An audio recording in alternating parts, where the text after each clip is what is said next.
See. Hi, folks. Thanks for joining us. We're going to get started in just a moment. Give everyone a chance to sign on. Feel free to grab some water, a snack, dinner, depending on your time zone, and we'll get started in just a second.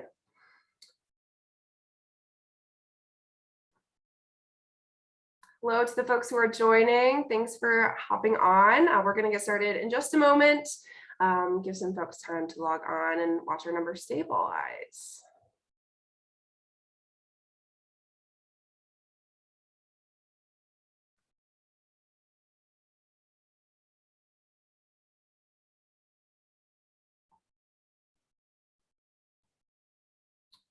All right. Looks like our numbers are starting to slow down. So for the sake of time, we'll go ahead and get started. Welcome everyone, and thank you for joining us tonight for the Parent and Family webinar. My name is Morgan Farrar, and I'm an admissions officer here at WashU, and I'm going to be acting as our moderator for tonight's event. Before we officially begin, I'd like to start by acknowledging the Indigenous culture of Missouri. Washington University and the city of St. Louis are located on the traditional and ancestral homelands of the Osage Nation, Missouri, and the Illini Confederacy. We honor them as we live, work, and study at WashU. I'd like to start off by congratulating all of our admitted students and their families who are joining us this evening. We are so excited to have you with us tonight to learn more about our campus partners from the partners themselves. We're going to start by some introductions for our panelists. Then we have some prepared questions to help you all learn a little bit more about our partners and the support they offer our incoming students, which will then be followed by an open Q&A. Throughout the webinar, please feel free to submit any questions via the Q&A box at the bottom of the screen. We will try to answer as many of these as we can within our time tonight, but I'm also joined by some wonderful colleagues who will be working behind the scenes to answer these questions directly. So we're going to start, as I mentioned, with some introductions, and Catherine is going to kick us off. Good evening and welcome. My name is Catherine Pei. I use she, her pronouns. I am the director of the First Year Center. And in the First Year Center, we serve all of our new undergraduate students to welcome them to the university. We also serve all of you as family members of our new students. And so while our office is called the First Year Center, we do support you as a family member through your student's entire undergraduate career at WashU. And in the future, you may receive some emails with me with a different department name than the First Year Center. We are currently working on an adjustment of our title to better reflect the services we offer to support families through things such as like parent family orientation and parent family weekend. So I'm so excited to be with you all here this evening. And again, I want to echo the congratulations to your student and your family for their joining the WashU community. Great, thank you, Catherine. All right, Mark, you are next.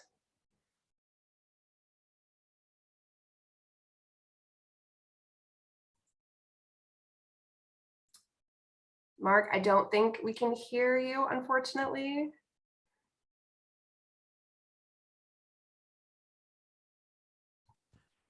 Okay, try it one more time. Got it. Sorry, everybody. So, I mean, you know, it's only been 18, 20 months, whatever, 2 years. So again, my name is Mark Kamimura Jimenez. I use he, him, his pronouns. I'm the Associate Vice Chancellor for Student Affairs and Dean of the Center for Diversity and Inclusion. And in our area, we really support students to think through, one is their different identities as they kind of go through their college experience, but also to support them as they advocate for different policy changes on campus or shifts in the way in which they experience the university, but also providing educational experiences that support them and provide them with skills to engage in productive conversations and dialogue across difference. So happy to be here tonight and talk with you about some of those things that we do in our area. Thank you, Mark. Rob, I'll have you go next. Good evening, everybody. Great to see you here. Congratulations. This is a very exciting time of year for Washington University as we welcome many new students and families into our own Washington University family. My name is Rob Wild. I use he, him pronouns. I'm the Associate Vice Chancellor for Student Affairs, Dean of Students, and Chief of Staff to the Vice Chancellor. It's a mouthful. But what I'm going to talk about with you tonight is student life at WashU and how students can experience our campus should they choose to come here this coming year. I do also want to share, I have a student at WashU who's just completing his first year. So it was a year ago, I was sitting on the other end of a webinar asking questions myself. So congratulations to all of you. We know this is exciting. Thank you, Rob.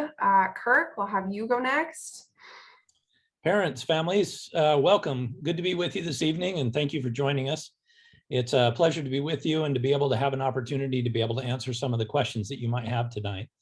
My name is Kirk Dewar. I use he, him pronouns and have the opportunity to serve the WashU community as the Associate Vice Chancellor for Health and Wellbeing. And what that, what that means to the campus community is all of these student health-related student-facing entities report to me. So that includes our Habif Health and Wellness Center, our health promotion, counseling and psychological services, relationship and sexual violence, and a few others that fall under that. And I am just happy to be here. Congratulations. As Rob said, this is an exciting time. And we are excited about being able to welcome your students here on the upcoming years, and hope they have a fantastic time as they stay with us and get the benefits of this world-class education that's here to be offered. Thanks, Kirk. And Elena, we will have you wrap up. Great. Hello, everyone. Good evening. My name is Elena Wanzlak. I'm an associate director at WashU in the admissions office. And so I've had the real pleasure of getting to know your students through the application process this entire year, and excited to now have them as our admitted students and having them think about joining the WashU community. I've been part of the WashU community for the past 10 years, having attended WashU and now working at our admissions office for the past 6 years. So excited to be here with my other panelists and to share more about WashU. Wonderful. Thank you all so much. I'm going to stop sharing my screen so you don't have to look at that for the rest of the evening. But we are going to now go into some guided questions, as I mentioned earlier, just to give you all watching a little bit more context, kind of flesh out those introductions shared by our panelists today before jumping into that open Q&A. I'd like to start off with Elena, since she spoke last. Being that decisions were released not too long ago, I'm sure folks are thinking about how they can kind of prepare for this next year. Could you speak to what families can do to support their students right now in their college decision-making process, in the transition to WashU? In short, what should they know right now? Yeah, of course. Thanks, Morgan. So like I mentioned, we're really excited for you all to now get to explore WashU alongside your students. And we have a lot of different ways for students and families to do that. Of course, webinars like this, right? We'll be offering this tonight, but also again later for families that can't make it. We have another whole set of webinars directly for students. Some that are with some of the panelists tonight or their offices focus more on the student experience at WashU. We also are open for campus visits, something called WashU Welcome. So if your student or your family is interested in coming and seeing campus, we are open for visits and very, very excited to welcome your families. We also have lots of other ways for students to interact directly with us, or you as family members to interact directly with us as well. And all of that can be found in your student's admitted student portal. So when the student checked their admissions decision through their WashU pathway, there is a link to the admitted student portal, and that is where they can find all these great registration links, more information, contact information for both their admissions officer, so the person that recruits in their territory and read their application and has gotten to know them throughout this process, as well for students that have financial aid or applied to student financial services. They have a counselor as well. And so you can find their contact information on that admitted student portal. We'll also be sending weekly emails to students, letting them know about upcoming opportunities to connect with us. So feel free to connect with your student if you haven't heard about any of these opportunities yet, for them to learn more about WashU, and feel free to reach out to us if you have any questions. I think that's always just my greatest tip in this process for families is ask questions. We are here to be a resource, especially us in the admissions office, but I know my colleagues feel the same way, that we want to make sure you have all of the information that you need to make a really informed decision for your student and your family in this process. So don't be afraid to reach out, email, phone, set up a Zoom meeting with one of us. We are happy to have those conversations. Thank you, Lena. And I think it's going to be great for framing the rest of our questions tonight. So I want to start off kind of thinking about the first year process with Catherine. Can you describe how the First Year Center helps students transition to WashU after being kind of handed over from our admissions office?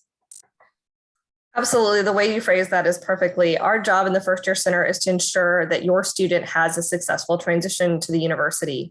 So beginning in May, both you and your student will hear regularly from us to provide you all with information about what your student should be doing this summer in order to ensure that they're ready to successfully launch into their classes in the fall semester.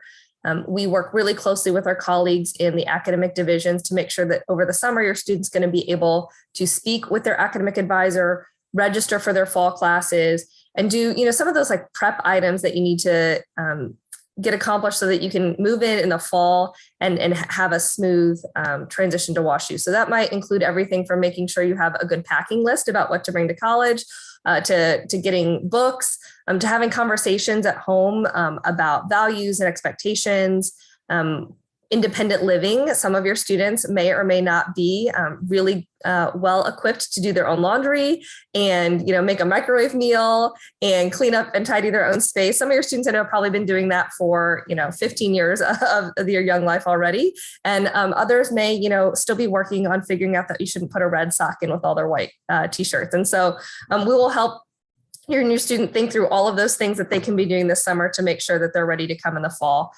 Once your student is here, we host a series of experiences, including orientation. There's a year-long mentorship program where your student will be paired with an upper division mentor to support them in their first year. We have programs specifically for our second year students as they move into their third semester of college. And then there are also resources and events for you as parents and family members, major events like Parent and Family Orientation and Parent and Family Weekend. But we also stay in touch with you regularly so that you can understand the cycle of what your student's going through, because it's a little bit different than what they might have experienced in high school. And so we'll be there to help talk to you about the services that my colleagues on this call also offer. So there'll be webinars that you can attend to learn about the career services that we offer, the mental health support services that Kirk's areas oversee, how for your student to get involved and connected outside of the classroom. And so we're really just here to make sure that you and your student have all the information and resources and supports that you need so that they can successfully be a WashU student and fully integrate into a new community. Thank you, Catherine. And I kind of want to bounce off of something you touched on here. Can you describe to our group what Bare Beginnings is for our first students? Sure. So Bare Beginnings is a 3-phase orientation welcome for our students or families. The first part is really focused on those communications that I mentioned that start in May. So your student will complete a before you arrive checklist with a lot of different things they need to do before they come to college. The first thing on that list is to meet with their academic advisor and to register for their first semester of classes. There are some health and wellness items on there as well. We need to make sure that our students have their immunizations and they transfer their health records to WashU so we can provide them with the medical services that they may need while they're in St. Louis. The second phase of that is Get Your Bearings, which is an online orientation that your students will do this summer, usually in June. And that just introduces them to all of the resources available to them as a student, also goes over some policies and procedures like the Student Conduct Code and the expectations and values that the university has of them as a student. And then the last part, which I think is the most exciting part for our students, is our Fall Welcome. And that's our week-long orientation program that takes place the week before classes begin in August. So your students will move in on a Friday or a Saturday.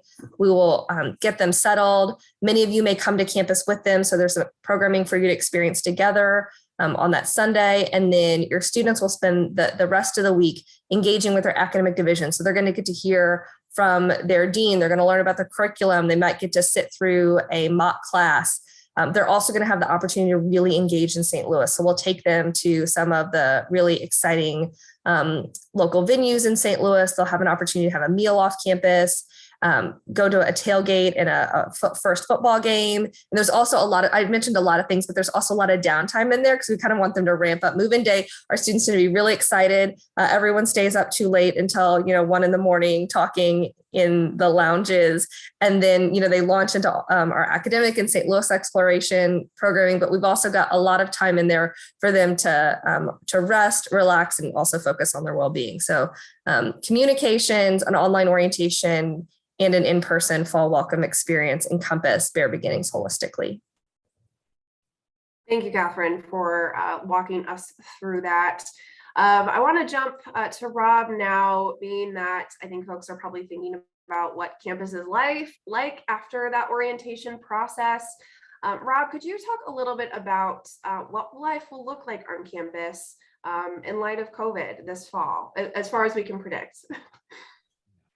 Great question. Thank you for that. I'm going to kind of talk about a few things and provide a little detail on some dates, expanding on some things that Catherine provided. But, Washington University related to COVID, we never shut down. We did send, I need to clarify, about 2 years ago, we did at the end of spring break, move instruction to remote for the remainder of the spring 2020 semester. But even then, we had several hundred students who remained on campus. And so we worked really hard that summer and opened up for instruction, and in fact had a significant fraction of our courses that continued to meet in person during that fall semester. Obviously, the advent of vaccines, the fact that Washington University requires vaccines for all students, faculty, and staff has certainly had a big impact on our ability to have a much more normal year this year. It's actually been terrific this year compared to the prior year in terms of we're beginning to see much more of the regular activity on campus. You can see Kirk, Mark, and I have been in the Danforth University Center all day and are now sitting in our offices here. We've been meeting with students all day. And so campus looks much more like it would have in the spring of 2019. But what I will say, what we learned during COVID is that we are a university that's ready to pivot as needed. And we have an outstanding medical school here that the faculty there provided our team in student affairs with a lot of good guidance and advice in terms of COVID mitigation strategies, running all kinds of processes such as quarantine and isolation, housing as needed, vaccine updates, those kinds of things. And so should conditions change, I feel very comfortable. We have learned a lot. We'll be able to adapt, but we are planning 100% for a full in-person fall 2022 semester, and we're excited about that.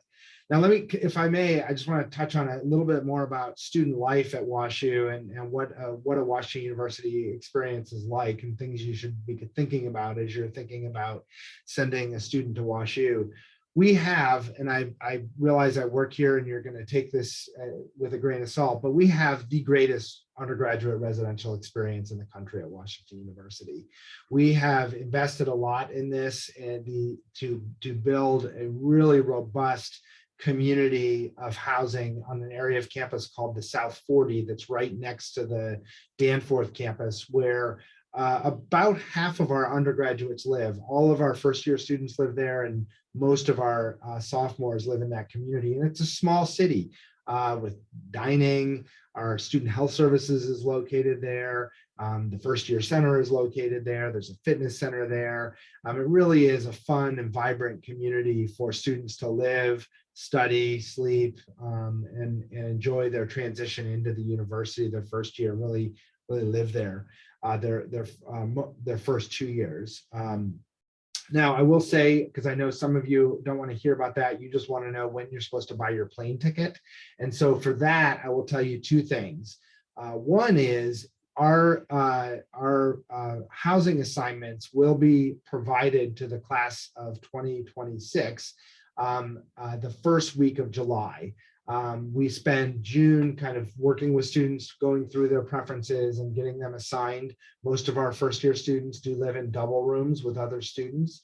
And that being careful about that assignment process is really important to us. When you learn of your housing assignment, you also will learn of a move-in day. Catherine, is that correct? At the same time, that first week of July?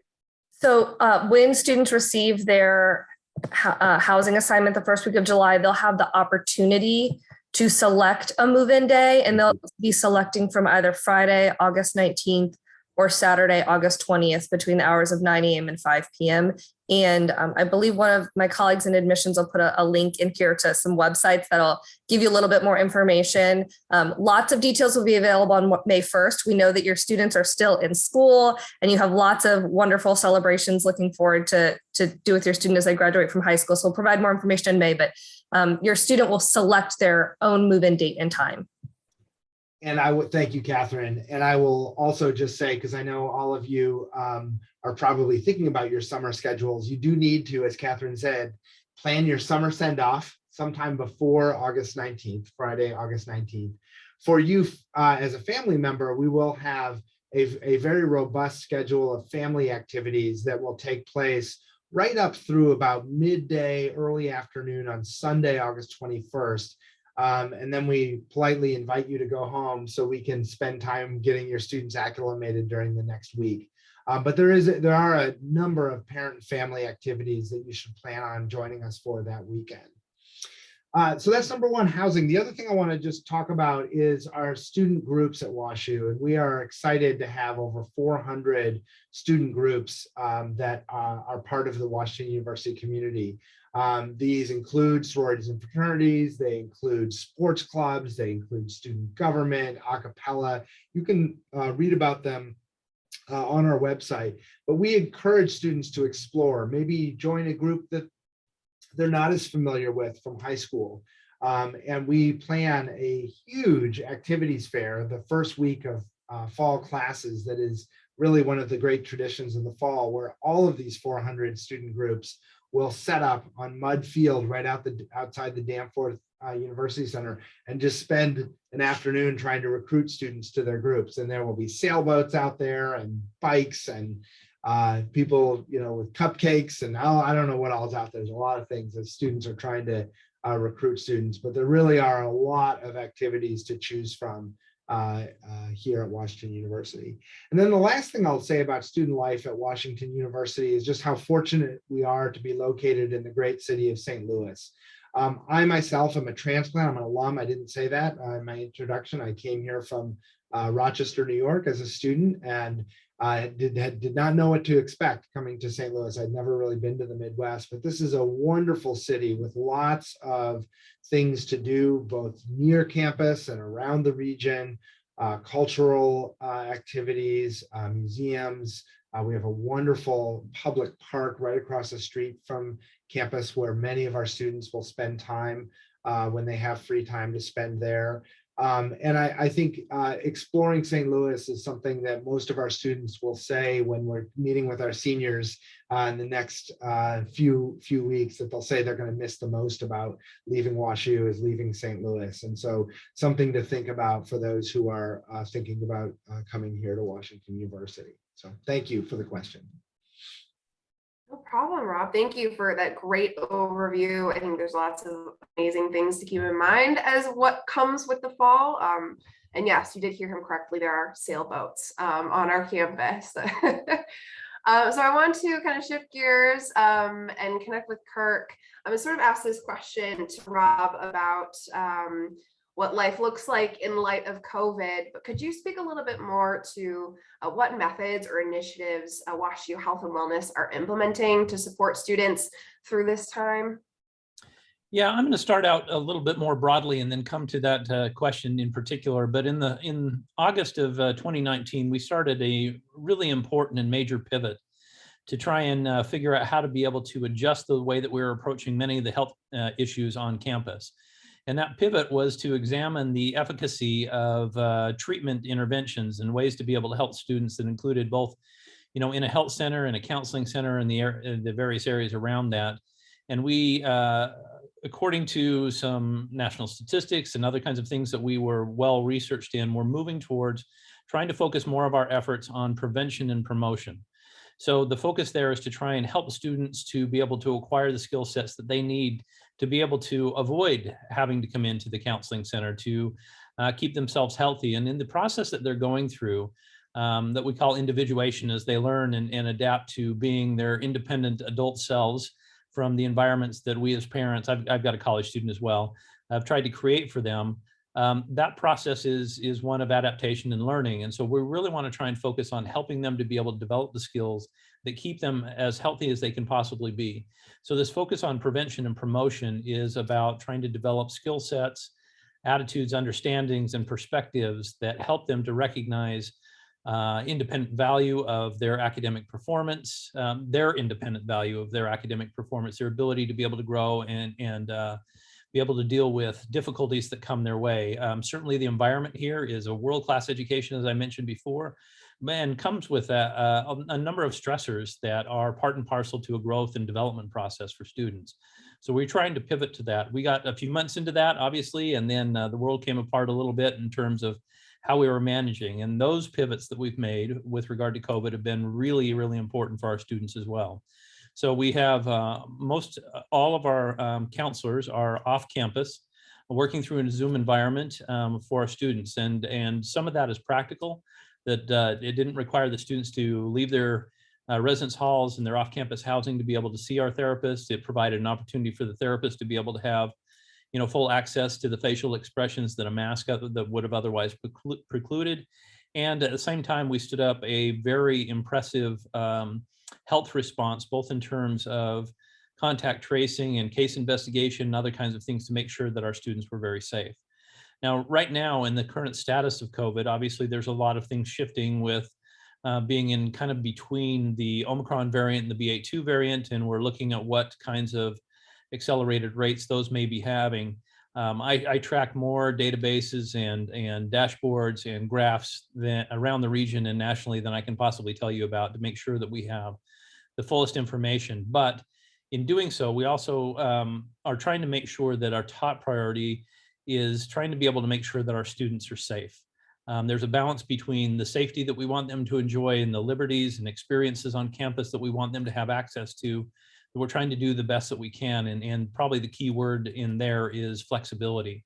So we're attentive, we're trying to be as nimble as we can and trying to be able to adapt to the changing circumstances. So trying to shift to a preventative model and then adding some additional resources as kind of a backup for after hours and other kinds of needs.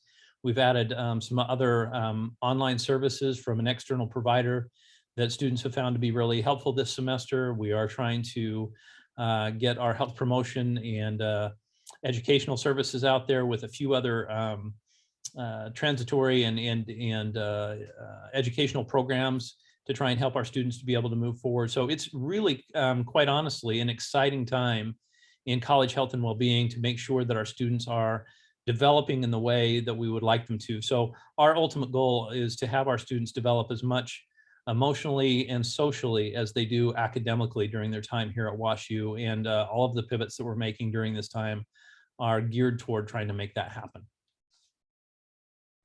Wonderful. Thank you so much, Kirk. I want to touch on something that I think connects really well with what you just mentioned. Can you speak to some of the more sort of practical things that the university is doing to make sure students are staying safe in light of all the changes that COVID brings? Yeah, so again, with that nimbleness, we're trying to be attentive to a number of different things. We have world-class infectious disease experts, virologists and other folks that are consulting with one another and making recommendations to the university on what directions we need to go. So many of you may be aware that not too long ago, we removed the mask requirement from campus and made it mask optional on campus. We eliminated the everyday symptom screening that students needed to do.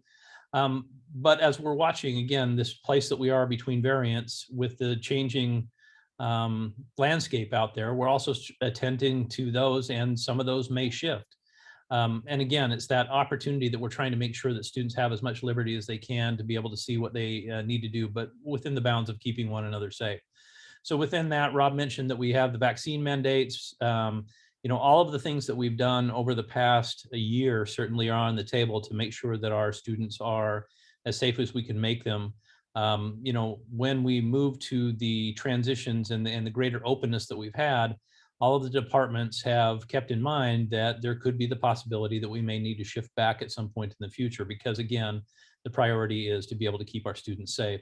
So as I mentioned before, timely care, that external option for students is really helpful, that they can get both their health and some of their medical needs met. Students still tend to prefer coming to be able to meet with individuals in person. That has much more of a profound impact, but certainly within the guidelines that the university is providing, we're having other things that we're doing as well. Thank you so much, Kirk. And Mark, we're going to move to you to wrap up this formal question section. Can you speak to the types of initiatives that the Center for Diversity and Inclusion has implemented to support students of varying backgrounds? Sure. So, we are really fortunate to have a community of students that come from so many different experiences and backgrounds. And when they come together, there are sometimes awesome opportunities to engage in conversations, and other times it's awesome opportunities to learn about folks and perspectives that are different than your own, and to get challenged and think differently about how you understand your world. So in our work, we have a team here, and I'm actually sitting in the center now in my office. I look out and I see our students, and they're hanging out on the couch and talking, and we'll have student groups come in and use our space for meetings, but also it's an incredible space to come and just kind of work through questions or ideas or issues that emerge in our community, either on campus or off our campus. Sometimes I'll be thinking about an issue and I'll just open my door and walk out and, what do y'all think? And you will get an answer. Formally, we have quite a few programs that really focus around the cultural months. And so if you look at a lot of our, I'll put it in the chat here in a second, but our Instagram page, which is where our students socially gain information about things that are happening around campus, you'll see that they kind of theme out over the semester and over the months, over the academic year, of things that are happening, not just cultural months on campuses, but also in our communities, holidays, and we highlight some of these things are highlighted speakers or panels or things that are happening across campus, but also some things are ideas that come from our students. And I had a student who actually was just sitting right here having an advisory meeting and had emailed me about 18 months ago and said, I'd like to start a book club. And so we've had book club group going on once a month, and she decided she wanted to also join our team at the CDI, and has been running that group, coming up with questions, discussing chapters. They'll go, it's almost like running a course on a book. And that's the kind of student that we have here, but it's also the kind of space and resources in which students will sign up and they get free books, and they're getting meeting in our conference room, or during the pandemic, or we're still in the pandemic, but during the time in which we weren't meeting together, they were meeting virtually. And so anyway, we also, last thing I'll mention is we have the CDI Fellows program that has been really successful, where students are bringing ideas to the table and kind of working through them. What's the best approach to address this issue? How do I work with the administration on a policy change? How do I move forward a shift in process, or elevate some of the concerns that I'm seeing in my community, or how do we elevate positive things that are happening in our campus as well? And so these are just a few things that happen in our space. And we're relatively young. We just kind of coming up on about 7 years now, the CDI. And so it's been really awesome to see the work progress. Thank you, Mark. And speaking of progression, I know we have shifted to more in-person engagements on our campus as of recently, but could you talk a little bit about how the CDI has achieved these kinds of connections that you've been talking about in a virtual space? And do you see any sort of changes with that or changes in how these interactions will work in the coming year?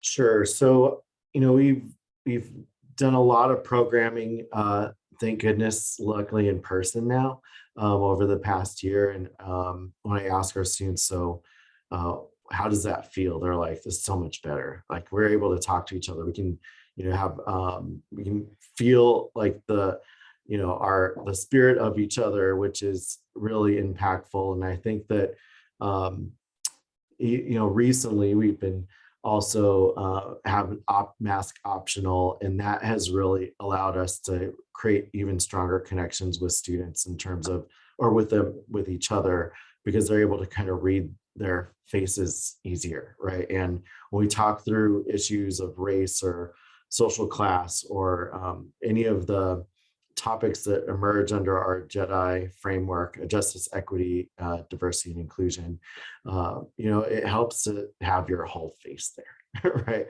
To be actually seen in space. And so we've had to use virtual environments at times for, I don't know, we are in St. Louis, so there's been we had storms that come through. And so we're able to move to hybrid mode and do programs online.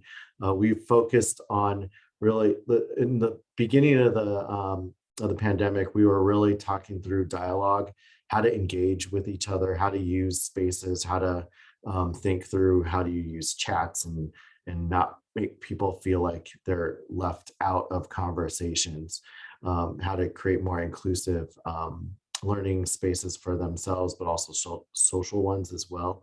And so in the future, I think we're going to continue to do both.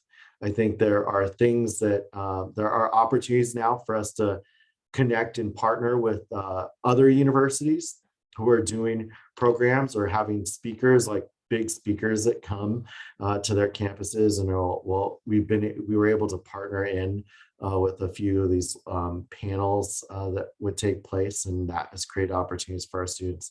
And I think we'll see that continue. Also, trainings where we've partnered up, where students are engaging with peers from across the country. And it's because of a network of colleagues that we have at the CDI, in which opens up doors for our students to engage with students from other peer institutions similar to WashU, and have really think through kind of the challenges of our time and think about them from different perspectives. We're all kind of coming at this work from our lived experiences, but as we live them in St. Louis or in Chicago or in New York, we are all experiencing a wide range of perspectives that really enhance the kind of engagement our students have through the Center for Diversity and Inclusion here. Absolutely. Thank you so much, Mark. So that's going to wrap up sort of our formal question portion of our evening, and we'll move into the questions that you all have been submitting. Please continue to send those in the Q&A. As I mentioned earlier, my admissions colleagues are working to get as many of those answered in writing, and we will try to answer as many questions as we can live. I'd like to start off by going back to Elena.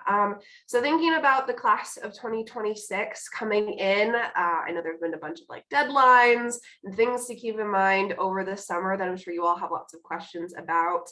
Can you speak a little bit to how, and Catherine, you can chime in here as well, how we will be communicating with students and families about when these deadlines are happening, when they should be keeping things in mind. Specifically, this question wants to know about dorms and meal plans. When can students start to decide those sorts of things? So could you speak to those topics, please? To start, and then Catherine, if you want to chime in, feel free. Students will get their WUSTL key and IDs, which is what they need in order to have their WashU email and also to fill out the housing form that they'll need to fill out to put their preferences for the housing application that we have here at WashU. Those WUSTL key and IDs will go out for enrolling students starting at the end of this week.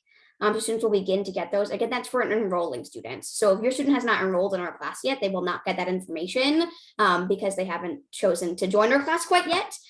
So usually those start to go out about 24 to 48 hours after a student submits their enrollment deposit and enrollment form. They are then welcome to go on to their WashU pathway and to fill out their housing form, which is where they'll put those preferences to the style of residential life they'd like to live in, as well as requesting a roommate or filling out some information about the style of kind of living or the type of person they may want to live with in terms of what their style of living is on campus. They'll also pick a meal plan on that same form. So all that comes once a student enrolls in the class. And again, that will start end of this week, beginning of next week for students to get that process. In terms of other kind of dates and deadlines, May 2nd is our enrollment deposit deadline. So if your student decides they want to join us here at WashU, they need to submit that enrollment deposit and form through their WashU pathway by May 2nd. And then we'll begin communicating with students, again, who are in the class with more information, like Catherine was mentioning earlier about next steps, placement exams, and meeting with your advisor. All of those sort of course registration, academic experience information will come to students once they've enrolled starting May and June. So I mentioned before, there's a checklist called the Before You Arrive checklist. If any of you go to the New Students website now, you can see a web page that tells you that one will come in May 2022, because again, we want to make sure that your students are focused on finishing high school right now. But it will outline in May, June, July, and August, each of the steps that your student needs to take from everything, as Elena mentioned, when your advisor will be contacting you, which happens in June, when you'll be speaking with your advisor. So those are virtual advising appointments that happen in the month of June. And then when you'll register, which is in the second week of July, students are assigned a specific date and time. And so all of that information will be available on that checklist beginning on May 1st. Thank you so much, both of you. Catherine, I want to kind of touch on a similar note when it comes to move-in. I know it's something that lots of people are curious about. Could you explain kind of what parents should expect? How should they expect to interact with the move-in process compared to our students come fall time? Certainly. So as I mentioned before, your student, when they're assigned to their housing in July, they will learn who their roommate or suite mates are, depending on what style of living that they're in. And they'll also have the opportunity to select a move-in date and time. So on Friday, August 19th or Saturday, August 20th. And I put a little asterisk there. If a student is an international student or is a U.S. citizen but has been living abroad, if they're a fall varsity athlete, they will arrive a little bit earlier. And so you'll hear directly from either your coach or the Office for International Students and Scholars about those dates. But the majority of our students are picking a move-in date and time on Friday, August 19th or Saturday, August 20th. We do that so that students and families, you can pick a date and time that works best for you. When you come to campus, you will arrive to a centralized location. It's usually one of our large surface parking lots. You park your car, and we ask family members to stay in the car while your student hops out. They're going to have their ID with them. They're going to go pick up their key, get some other information, get back in the car with instructions on where they're going to drive your vehicle. This is if you're driving. If you're flying, I'll give information in a second, but we're going to drive your vehicle on campus. And then we have professional movers who will actually remove the belongings from your vehicle and take them directly to your student's room. So your student will then go with those movers with those belongings while a family member will park the car. And then you can meet your student back in the residence hall. So it's a really full service. Neither you or your student need to carry all of the bins and boxes and suitcases from your vehicle into the room. We'll do that for you. If you are flying, we recommend that you either take the metro from the airport directly to campus, or perhaps, if you have a lot of things and that would be cumbersome, you might want to, take a taxi or an Uber or a Lyft, and you come to campus, and then we'll help you similarly, as I mentioned before. Many of our students choose to ship a lot of their belongings to campus now. Like all of us, I think in the past years have probably bought more things off the internet than we did before. And so a lot of our students will just come with like their clothes in a suitcase, and then they maybe will ship their items to campus or order them directly, or they'll buy them, from Target, Walmart, et cetera, when they get to St. Louis. And so it's about what works best for your family and for you all. But their students are just moving in on Friday and Saturday. Then on Sunday, there's programming for both students and families. Some of it is together and some of it is separate. So Sunday morning, your student will have a residential college meeting where they're going to meet with their resident advisor, who's an upper division mentor who lives on the floor. They're going to meet with their residential college director, which is a master's level professional staff member who lives in the building and oversees the operation. While your students doing that, families, you are invited to hear from our chancellor and my wonderful colleagues in student affairs, 3 of whom are on this call, will be on a panel, and they'll talk to you about the resources and supports more specifically available to your students since classes are beginning. And then families, you'll also have the opportunity to then hear from the dean of the school that your student is enrolled in. And then following that, we invite you to have lunch with your student on campus and then go to a resource fair where you can meet one-on-one with all of the departments that we've mentioned today. We end all of our programming for families by 3 p.m. on Sunday, the 21st, because we know many of you need to travel home.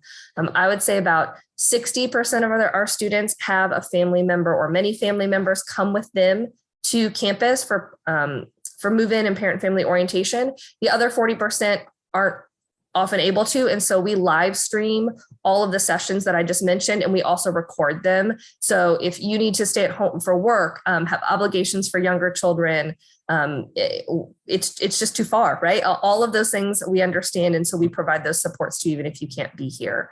And so we look forward to welcoming if you can come to campus, and if you can't, that's okay. We'll still get you all of the information as well. Thank you, Catherine. Shifting gears to a very different topic, I'm going to direct this question to Kirk, but I feel other folks on this panel might have thoughts to contribute as well, so feel free to. Kirk, could you talk about the kinds of things WashU is doing to protect reproductive health care for female students, given that kinds of laws that are being considered and approved in Missouri and nearby states are limiting choices for women and could impact our female identifying students. Do you have any thoughts on this? Can you speak to this question some? It's a very complicated question to begin with, but certainly we have a sexual health expert here as part of our health promotion department.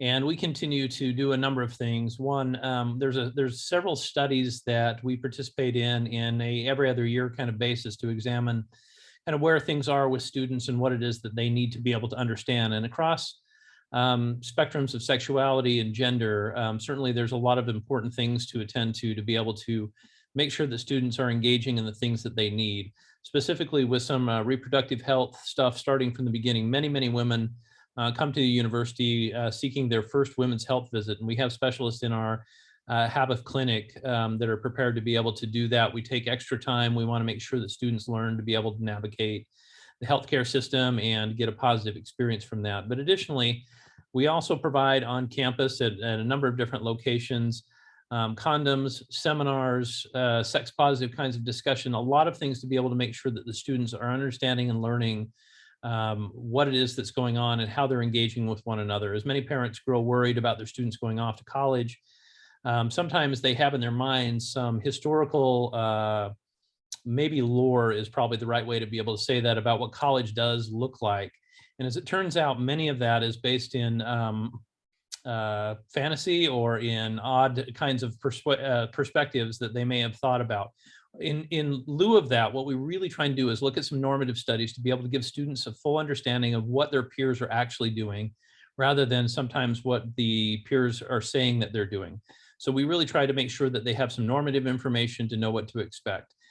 With regard to some of the national legislation that is happening around the country, we're very thoughtful about our students, especially those are our LGBTQ students on campus, and we want to make sure that they are as welcome and included and supported as any other student here on this campus. And that's very important to our Habif Health and Wellness team, to me, and to the campus community, that all students have an equal opportunity to be able to engage in a learning environment that's supportive of who they are and where they're going to.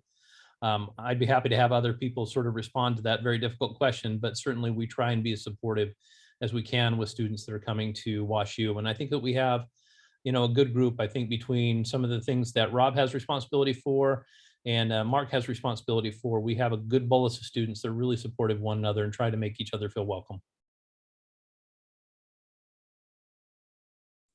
Yes, definitely a complex question. So thank you so much for tackling that, Kirk. Moving over to Mark, I have a question for you from one of our viewers who wants to know the ways that WashU is creating a safe environment for students to share their voices regarding social justice issues, especially in light of protests right now regarding policing and BIPOC communities. I know a lot of the resources you mentioned kind of touch on this, but I wanted to elevate this question specifically for you. So our students are actively engaged in voicing their opinions on both topics of our time and also in our community, and both on and off campus. And so I find that those opportunities are great for our community to think and talk through in that way, right? So there are ways that are in a classroom. There are ways that are social or kind of in informal spaces in our center, or even out in the duck here. And then there's the conversation in which it's happening in a public discourse, right? You're not listening to me. I want you to hear what I'm saying. And I think that it's important that our students can do that in a safe way. I do know that our campus has a number of policies in place that do protect our students' rights to voice their speech, voice their opinions, and that we have an incredible team of student affairs and campus police that also support them by making sure that they're safe when they're walking in the street, when they are in our community, and that they are not going to get hit by a car that's, as they're walking across the street, or, in a big group, and that they even get the very last person in the march. And so I feel like those are things that are part of college. It's part of our college experience. And, it's also part of leadership and understanding how to engage in those conversations. So we're an open campus when it comes to those kinds of ways in which students engage, but also providing ways in which we can learn from those different those different ways of engaging, I should say, in terms of our social dynamics, specifically during this moment in our country's history. Thank you, Mark, for speaking to that. Shifting gears, another question for Elena. Since you mentioned housing, and it was something we talked about earlier, a lot of folks want to know, is housing first come, first serve? And do we need to fill out the form as soon as possible to get the housing that folks want, or does it matter when it's filled out? I know I've seen Catherine smiling here, and Elena, but could you tackle this question, because the people want to know? Of course. So we guarantee housing for all of our incoming first-year students. So it is not first come, first serve, as long as students fill out that housing form with a deadline in early May. And even if they're a little bit late to that, right, we still guarantee housing. So students should fill out that form in April as soon as they commit to the university by early May. But we do not start matching students for housing until after that deadline. So students should fill it out when they're ready. They also usually have the ability to go back and make some edits. So if your student wants to submit the form on April 4th, right, they are ready to fill that out. And then come April 10th, they all of a sudden want to make some changes, or maybe they found a roommate through the Facebook page or anything like that. They are welcome to go back in and make those edits again up and until that early May deadline for students to submit that housing form. So no benefit to submitting on the 4th versus the 10th versus the 28th, but do want to make sure that students submit those forms so that we know their preferences, to make sure that they get housing that they enjoy. I will say, while our ResLife does an amazing job trying to match students in one of their preferred styles, not every single kind of preference is able to happen. So your student may get matched into their first, second, or third choice. I lived on campus. It's all fantastic. There is not a bad residential hall on campus. So know that for your students as well. And I think Rob mentions earlier, most students live in doubles. I see that question coming in a lot, like, can I request a single? We do have some singles available. I will say most of the time those are going to students that need single rooms for a variety of reasons. So health reasons, religious reasons, things like that. So students are able to fill out some accommodation forms as well if they have certain accommodations they need to be met, and we'll work our hardest, right, of course, to meet those accommodations. But for most of our students, right, they're going to live in doubles here on campus. That's our most common room type. And for most of our students, that's just going to how they live in their first year. Great, thank you, Elena. So this is a question kind of to pair with the opposite side of housing, food. And this is a question to anyone who wants to answer it. There's in this specific designation. We have some viewers who are curious kind of how the point system works for our dining options, and how students can pair meal plans with just needing to supplement all of their meals. Can you talk about kind of how students work with meal plans, what those options, which options may work best for which students, any insight you have there in feeding the WashU community? I'll take that because I haven't had the chance here in a while. I'll give my colleagues a break. So dining on campus is a super important part of the Washington University experience. And we will put the more detailed information in the chat, but basically Washington University's meal plan is a declining balance system, which basically means you choose one of our meal plans that's described in the link. I think we can make this available to you all. That students can choose from, and there are different levels: gold, silver, bronze, depending on how much you think you're going to eat. And if you're going to eat more, they're a little bit more expensive. I always recommend starting with the silver, which is where most of our families and students will start their student on the meal plan.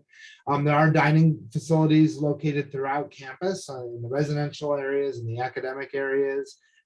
We try to provide a wide variety of dining options and locations and types of food. We are really good on dietary restrictions. We have a lot of gluten-free students, a lot of students who prefer to eat kosher. We have a kosher option that's available. We have a very diverse variety of food options. Students will not go hungry if they come to Washington University and join the meal plan, as they are required to do. I also will say we do have, many of our students will tell you that they will spend a little bit of money off campus on many of those great restaurants that I have mentioned that are both near campus, and they're happy to deliver their wares to campus to students through Grubhub and other food delivery options. But as I said, the best way to find out information and recommendations from our team is through our website, which will describe the meal plans there. And if I can also chime in, Morgan, we'll be hosting residential life and dining services webinars for families and students to attend. There's one on April 5th and there's one on April 14th. So please, if you're interested, right, in residential life and dining, we know our students, that's a really important part of their experience. We'll have representatives from both of those campus offices to speak about those things more in depth. So just wanted to plug those. Students, once again, can find those registrations through their admitted student portal. So have them check that and sign up for one of those. We also will be recording any and all of these sessions that we do this spring. So if you can't make one of those, know that those will be posted on that admitted student portal as well as on our YouTube page. So just wanted to plug that as well. You beat me to it, Elena, because that's how I was going to wrap up. So we are actually just about out of time. I can't think of a better way to actually end this discussion than talking about food, since it is so important to the WashU community. But I want to thank our wonderful panelists for joining us this evening. It's been amazing to hear your insights, and hopefully for all of you watching, it was helpful to learn a little bit more about WashU. And we want to again congratulate our admitted students and their families who are watching for this exciting time. A lot to take in and a lot to learn. So hopefully this is a great place to start. But as Elena mentioned, we are hosting a number of different webinars and events you can find in your admitted student portal to learn more about WashU and the WashU community. And those will all be recorded and posted in multiple places for you to find if you cannot attend them live. But with that being said, my colleague John shared a number of links as well as some of our panelists for you to check out and learn more about us and the things that have been mentioned today. But thank you all again for attending. We will wrap things up here and have a wonderful rest of your night. Thank you so much for tuning in.